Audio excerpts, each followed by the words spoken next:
What's happening, everybody? How the hell might y'all be doing out there in the podcast stratosphere? Drummer Scott Middleton of North Carolina's folky stoner psych quartet Bask is today's guest. Scott and I were originally slated to talk during their visit in New York to play St. Vitus Bar while touring for 2018's killer release Ramble Beyond. But the weather had other plans, and they had to cancel due to an unexpectedly bad northeast shitstorm blizzard.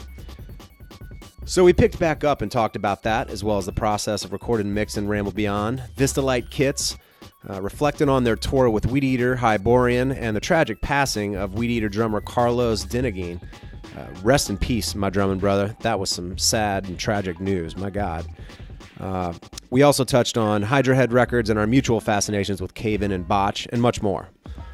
Also have noticed Scott is the second person I've spoken to from the Carolinas about some of my favorite drives in the Carolinas, and neither of the people that I spoke to were aware about it, despite being from that area. But then again, I just watched a Cajun Mardi Gras episode with Anthony Bourdain's Parts Unknown, and saw some crazy-ass shit going down just 2 hours southwest of where I grew up in Louisiana, so who the hell knows?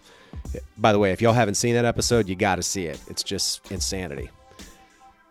So who knows? There might be some wildly bizarre scenarios panning out in your backyard. You just got to get the hell out of the house to see them, people.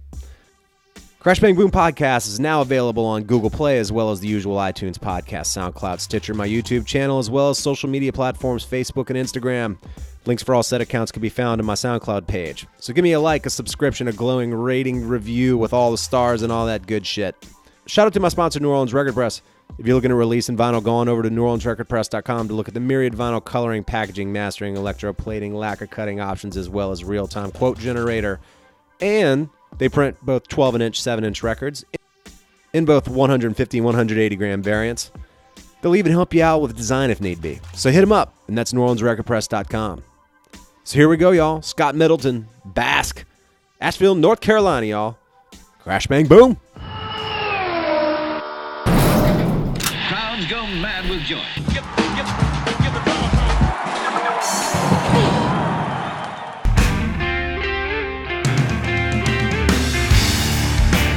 Wheels kicking dust and 60 feet pounding the air, an alternate view, begging the hungry to punch, drunk on the run home, breathing the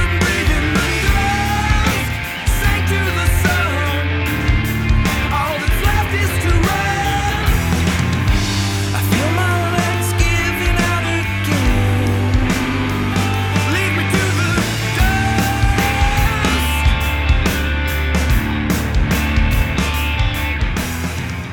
All right, Scott Middleton, man. Bask, what's happening, man? The last time I was supposed to catch up with you, there was a snow shitstorm that ended up rerouting you out of the city, but it was like a bit of a shit show and a shit storm. What happened, man? Yeah, it was a wild ride. We were so close to making it to St. Vitus, but two of the bands dropped off the bill, and for like a few hours straight, our GPS was saying we were going to get there at 9. It never happened. We ended up being in the van for like 13 hours straight that day. And yeah, it was just one of those crazy moments. Oh my God, how long were y'all in traffic for? For forever. I think we moved about a mile in 2 hours. We got stuck in the Bronx. There was like a 20-car pile up on the George Washington Bridge. And yeah, some of the bandmates were, peeing in cups and tossing it out the van. And I kept on telling everybody it felt like one of those Armageddon movies where everybody's like stuck in their car looking up at the sky and you have nowhere to go. And like that's exactly what it was, minus the meteor, Oh my God. Yeah, when I was texting you and you were telling me how y'all were stuck in traffic, I kept thinking to myself, how many piss cups have they pissed in at this point? So it must have been a lot. Yeah, quite a few. Oh my God. How many shows did y'all have left on that run after that? And did you make it to the rest of the shows okay? Yeah, everything else was fine. I think we had maybe like 4 or 5 nights left. Ended up playing Strange Matter in Richmond, Virginia, which is an establishment that's been there for years, and sadly, they're closing down now pretty soon, and we're thankful and lucky to get to help close out that place and play there one last time. And then we had a really great night in Charlotte, North Carolina. That's always great to us, at Snug Harbor, and nice. Ended up rounding out the tour in Chapel Hill and made it home like 6 a.m. for me on Thanksgiving morning. So we had Wow. quite a few weeks off. And then this past Saturday, Bass celebrated our 5-year anniversary at Ambrose West in West Asheville, and it was a great night, and I feel like I'm still kind of riding high from it. It was just one of those nights that justifies the sacrifice and the hard work, and so much good friends and family and community, and it's kind of one of those nights that's kind of overwhelming. You know, this is a great time. That's awesome, man. Congrats, by the way, on Ramble Beyond. And by the way, I'm assuming is that a Led Zeppelin reference as opposed to Ramble On? Yeah, a little bit. Yeah, our lead singer came up with that one, and I think it's a lyric in the first song on the album. So yeah, a little bit of a nod to Zeppelin. I guess a little bit tongue in cheek. Yeah. But yeah, I guess we're always trying to maybe push ourselves to be a little bit proggier and just push ourselves in general. So I guess it's a little nod to that as well, you know. For sure, man.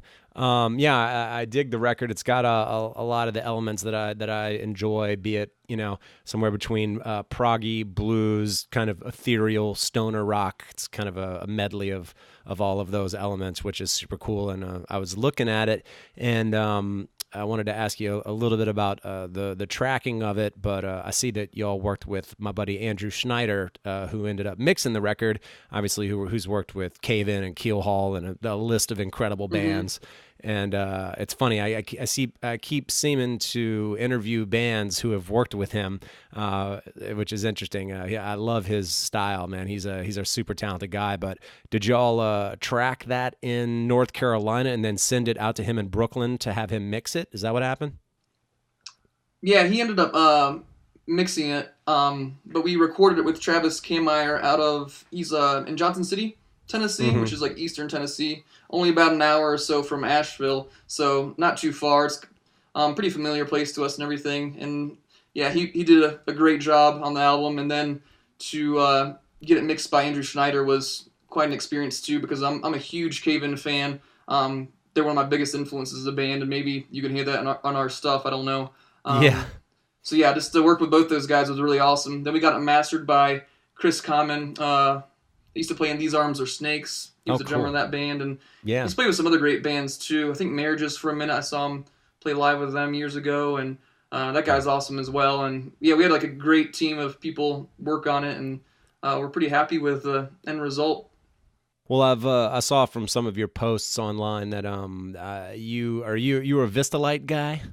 Yeah, I am. Kind of stumbled into it for a minute there. I was looking at some vintage ones online, but a lot of them have the spider and hairline cracking and stuff. And once that happens, you know, they're like just one bounce or slight knock away from, you know, being ruined. Yeah. And then my bandmate saw in Atlanta like a few years ago this really cool shop called Atlanta Drum Collective. He saw that there was a Bonham reissue kit, so I was like, hell yeah! I went down there, checked it out, and the first time I tapped on it, I think it's probably akin to like driving a Ferrari for the first time. Is this probably the loudest drums I had heard at the time, and it just was totally different than anything I've ever even played on. And I was like, yeah, this seems like it's supposed to be. And yeah, and it's changed our sound a little bit too, because before that I was just playing kind of a typical rocky kind of kit, like a 22, like 12, 13, 16, but now it went to 26, 14, and 18. And I'd love to play the 16-inch tom, but there's not all stages that we play can always accommodate that big footprint. So I just kind of keep it simple and, you know, save our backs some pain on the road. Yeah, man, I've spoken about it before because I occasionally talk to guys that have the newer acrylic kits. Generally speaking, they're Ludwigs.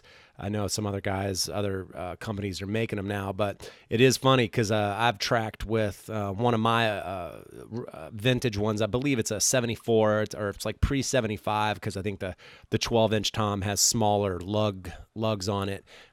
So I know that it's pre-75 or something like that, but it's crazy. I showed up in New York from New Orleans, and I was like, you know what? I always wanted a Vistalite kit, so I just went online and I saw one on eBay, and I was like, I'm going to just get this. So it's super risky grabbing an old vintage kit like that is a Vistalite no less, and then just getting it shipped to you in the mail where it could get cracked, and you haven't played it to see if the bearing edges are not, you know, are not, you know, any good. But when I got it, Mm-hmm. it was a little wonky at first, but I kind of figured out the magic to make it work in particular heads and particular tuning and kind of where it sits right. And whenever I've told people that I'm going to sell it, they're like, no, man, you can't sell that kit. So to this day, I have 2 full drum sets in New York, which is just ridiculous. But I am a fan of those kits, and I kind of had trouble recording with it because like I said, it's not the most consistent tonal kit.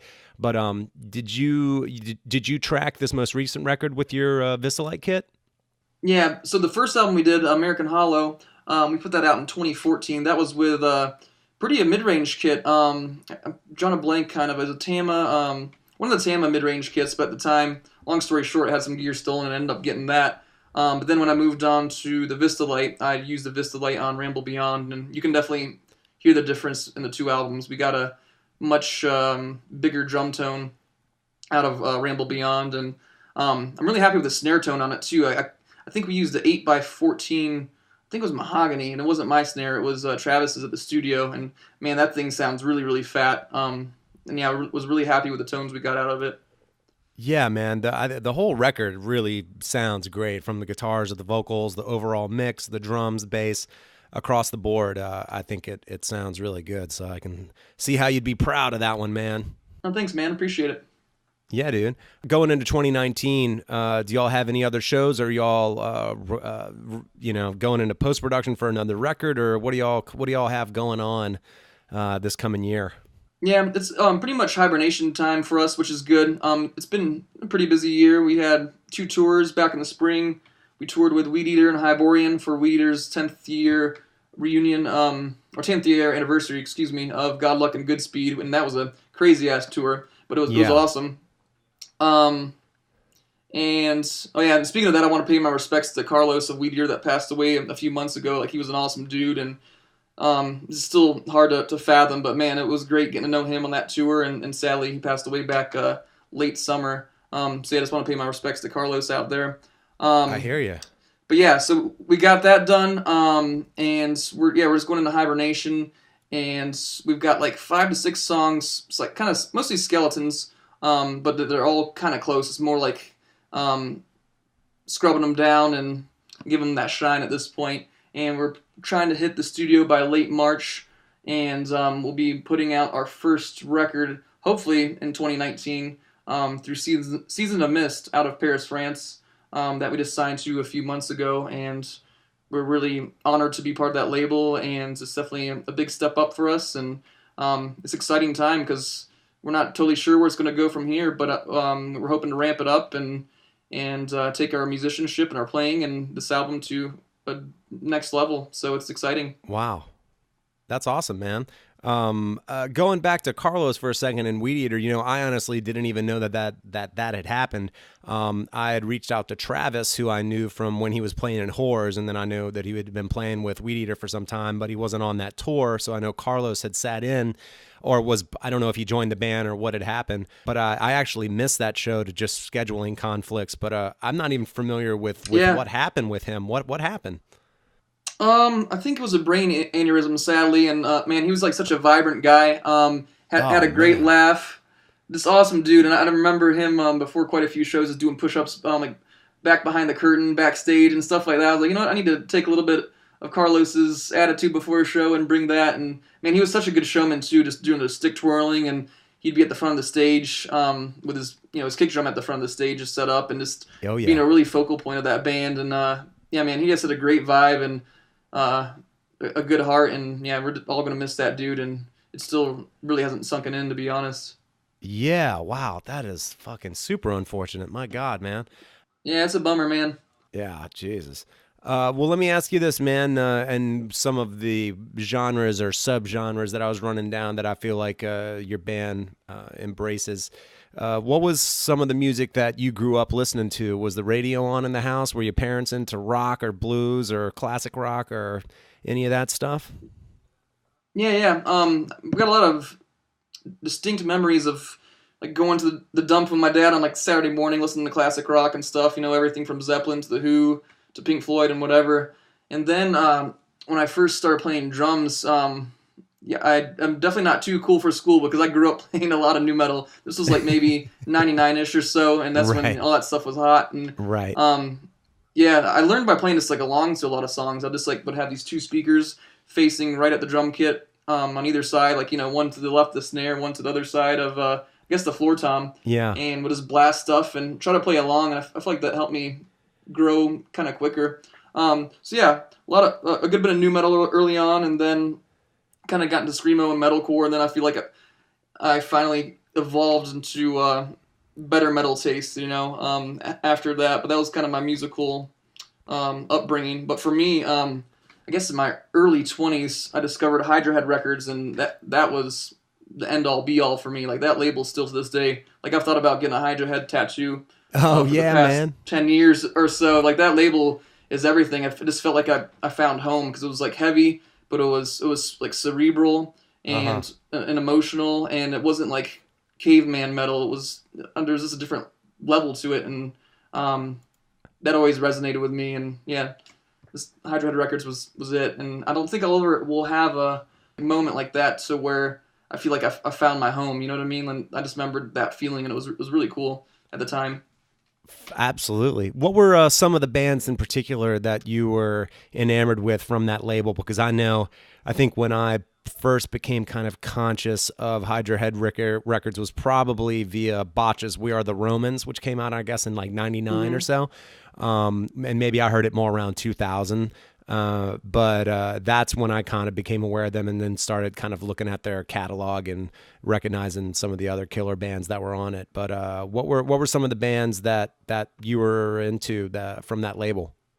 Yeah, I was a little bit late to the game compared to that. But I think I was into all these bands early on that were influenced by Cave In, and then I finally got into Cave In, and I was like, holy shit! I was like, this is some great stuff. I mean, it was like metal Radiohead basically. Right. So yeah, Cave In was kind of my entrance into that realm, and then I got into Isis and Pelican and all that stuff. And I feel like at one point or another, like kind of touched upon a lot of Hydrahead bands. Maybe didn't get into the straight up noise stuff, but yeah, Botch definitely became an influence early on. And I remember growing up, like, listening to Norma Jean, and all my friends were like, man, they sound just like Botch. And at the time, I was like, huh? Botch? That's a funny sounding band name. Who's that? And when I finally like listened to Botch, I was like, oh shit. It's like, you could tell that was way ahead of its time. Absolutely, man. Yeah, that's funny you mentioned the Norma Jean or the Botch influence on Norma Jean. I'm a big fan of Norma Jean, and it's funny. I've spoken to 3 drummers that have played in both Norma Jean and Every Time I Die in Goose, Ryan Legs Leger, and Daniel Davison. So all 3 of those guys have played in both of those bands, which is funny. So I guess the skill set carries over from one to another because they keep having this incestuous drummer situation going on there. I never knew that. And I really like Daniel Davison's playing. Like I remember I was Oh God the Aftermath. Like his playing is like so angular and heavy and kind of weird. And but yeah, I remember that album definitely being an influence, and it's sticking out for me for sure. So in growing up and like you were mentioning, playing with like some of the new metal records and whatnot, I can only assume that was in your parents' house with speakers cranked and drums blazing in the house. Yeah, I was very fortunate to grow up with kind of in the boondocks outside of Charlotte, North Carolina, and we had a bonus room, so thankfully not driving the neighbors too nuts to where it was somewhat muffled, not too loud up there. Right. But yeah, spent quite a few hours up there over the years, and my first serious band was like a screamo band because that was just the time, This was, I guess we formed that in 2003, and up to that point, but that was my most serious band. But yeah, I was just playing a lot of covers, like Stars by Hum and all that kind of stuff, Right. Well, you mentioned growing up in the boondocks, man. I spoke to some of the guys from the Marcus King band, in particular, their drummer, and I mentioned to him that I really love the stretch through Gatlinburg that goes down through the Great Smoky Mountains, like National Park, so it's basically like 441 that connects to, I believe, Highway 74, which then goes along like snakes along all this river and everything. It's one of my favorite drives in the United States. So I'm jealous that you grew up close to that stuff. Did you grow up going to national parks and getting out in mountains and doing country shit? Not as much as I would like to be honest. Something that kind of prepared me in my childhood for the touring lifestyle and being a little bit of a wanderer was I grew up playing some travel hockey in the Southeast and would bounce around to different cities and stuff when I was pretty damn young. I guess between like 8 and 12, somewhere in there, and then that kind of stopped. And eventually, at some point, I had to choose between sports, particularly ice hockey, and music, and I chose music because it just gave so much more overall back to my life than sports did. That's interesting that you said that because I played football in the 7th, 8th, and 9th grade, and I believe around the 9th grade I was 15 years old or so, but it was somewhere around that last season of playing football that I started to play drum set. I started out playing in a marching band and jazz band and concert band and all that shit in school, but once I got a drum set and could play with my friends, the importance of everything outside of that decreased rapidly, and all that kind of mattered was coming home and playing drums. So it sounds like that was kind of a similar experience for you in that the sports kind of got the volume turned down, so to speak, on it once you found the drums. Yeah, definitely. And I feel like that seems like a common trajectory for drummers. Like I know Riley from Thrice was like a big baseball player and stuff. And it makes sense because, drumming is so physical. And like Saturday after the show, I felt like I had, done some kind of exercise. And it really is just the best of both worlds between exercise and music. If you're playing loud, heavy rock, or if you're playing death or black metal, if you're playing fast. And I'm sure even jazz can have the same effects. But I feel like when I've played in other projects that are maybe a little bit more ambient, it's a little bit more intellectual compared, like an intellectual high compared to maybe the physical high of like playing a loud rock show, if that makes any sense. Oh yeah, 100%, man. I say it all the time that I think there's a common personality trait in most drummers, at least the ones that veer towards more heavier music, and that they're generally anxious people that are in need of some sort of physical outlet in their lives, which ultimately drums provide that, so it certainly did that for me. I was always I wanted to be physical. I wanted to be climbing trees, riding bikes, throwing rocks at shit, like destroying stuff, something. So then when I got to be able to do what seemed like it was all of those things in a musical context, I was like, all right, well, I'm winning now, man. I get to beat shit. And like, so this is cathartic. It's physical. I got my outlet now. And yeah, it was an amazing thing to connect with that for sure. Oh yeah. Yeah. It's amazing to find that. Yeah, I know 100% the feeling you're talking about. And for me, I hate that I have, I love the feeling, of playing a great show, but I hate that I have the relationship to it to where sometimes I don't even feel, I feel like an alien until, I play and get that release out. And then I'm like, okay, I'm ready to socialize and be a normal person with the rest of the world, Right. It's like medication. Yeah, basically. Yeah, it's, an antidepressant for sure. Right on. Well, what was the first gig you ever played? Tell me a little bit about that. First gig ever would have been 8th grade talent show. So I kind of stumbled into drums. Like my dad in his 40s just wanted to buy a drum set because he was, I guess he's got the drummer energy where he's just bouncing all over the damn place and is a wild man. So he definitely has the drummer energy. Right.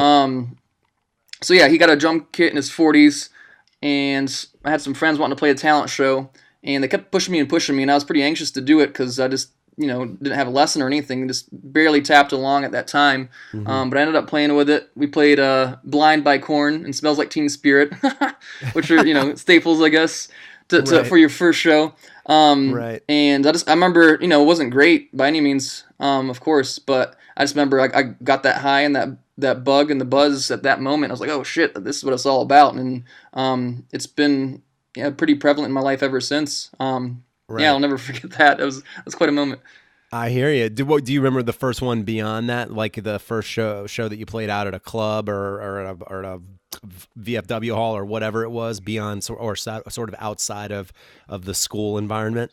Yeah, that's a really good question. Man, there were a lot of small shows back in that day. Like I guess for me at the time, playing Tremont Music Hall in Charlotte, which sadly has now been torn down, just like bulldozed. That was like it seemed like you made it when I was a teenager if you played at Tremont. So I remember working up to that, but I really don't remember like a first instance of a serious show. But yeah, then I guess when I was a teenager too, back then my crowning achievement in the band I was in is we won like a local battle of the bands and got to play Warped Tour just in Charlotte, but still just to play Warped Tour was we felt like we made it to some degree, and all our buddies and friends were there, and yeah, just open up the mosh pit and stuff, because this was like the screamos, kind of a little hint of metalcore band. Right. And yeah, at that point before Bask, that was the coolest thing I've ever done, like musically. So yeah, that's definitely the one that sticks out the most. Is like, I think I was 19 when we played the Warped Tour. Wow. Very cool. We didn't touch on it, but man, how did Bask come to be? How did all the members connect and ultimately form Bask?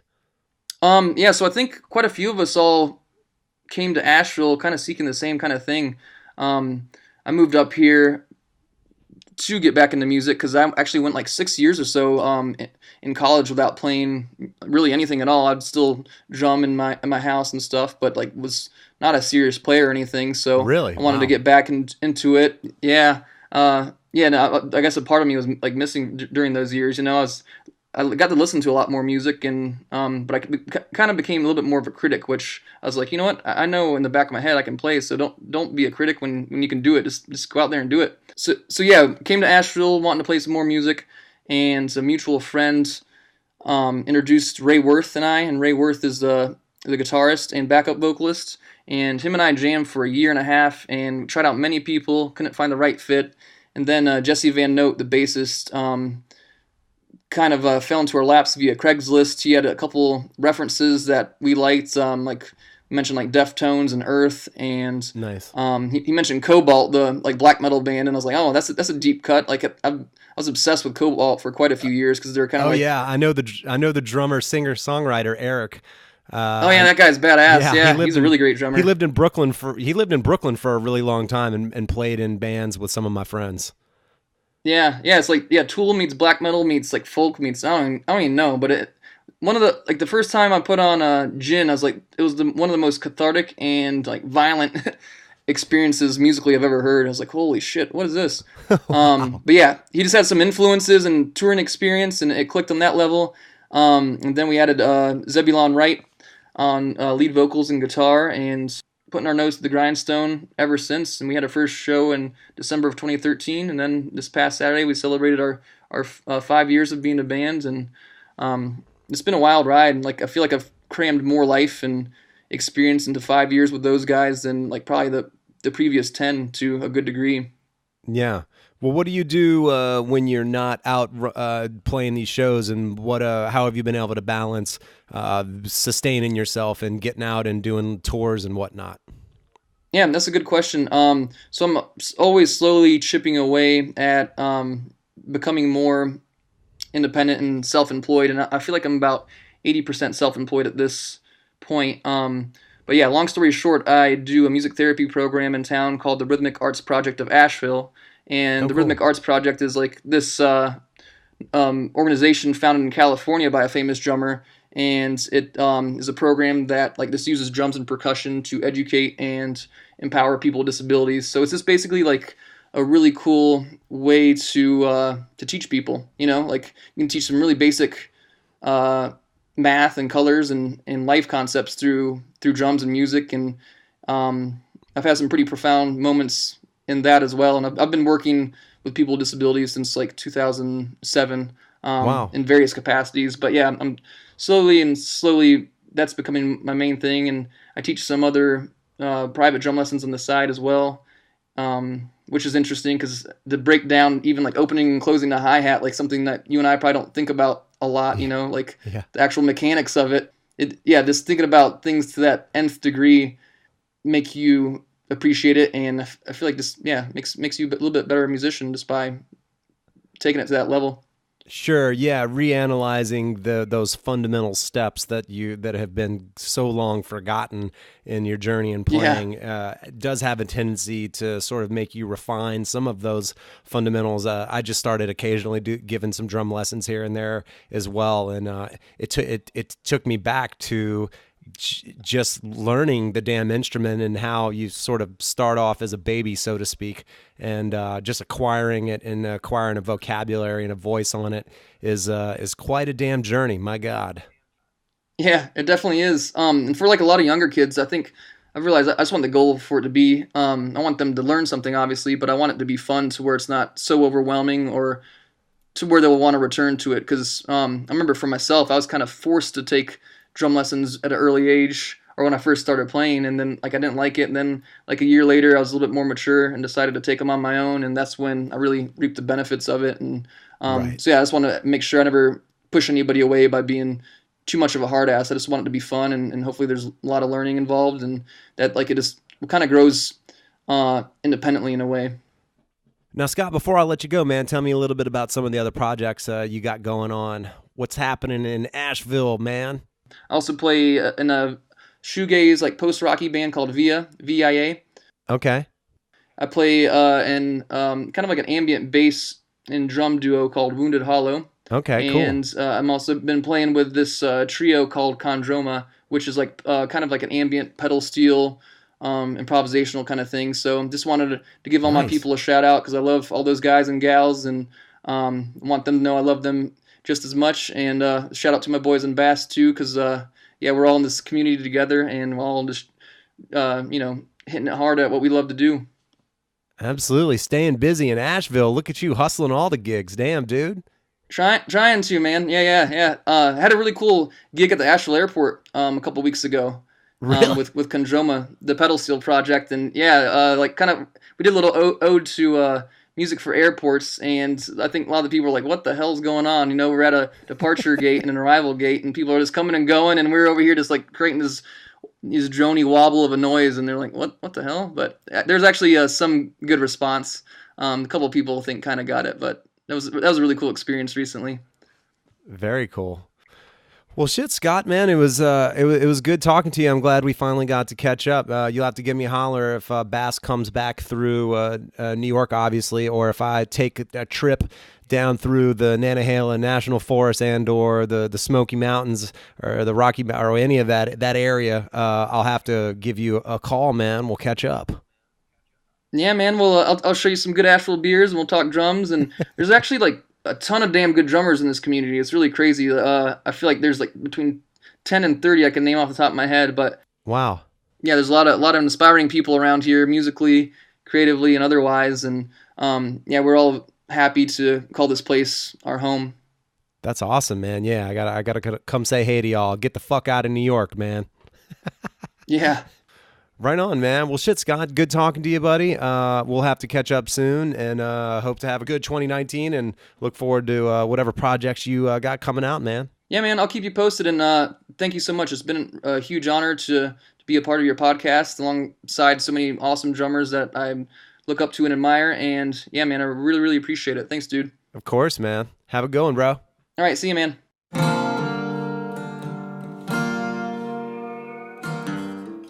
All right, thanks everybody for listening, and thanks to Scott for rapping. We'll have to catch up in person, either for some beers in Asheville or the next time Bass comes through New York. And to the listener, thanks for tuning in as always, and we'll catch you on the next one. Crash, bang, boom!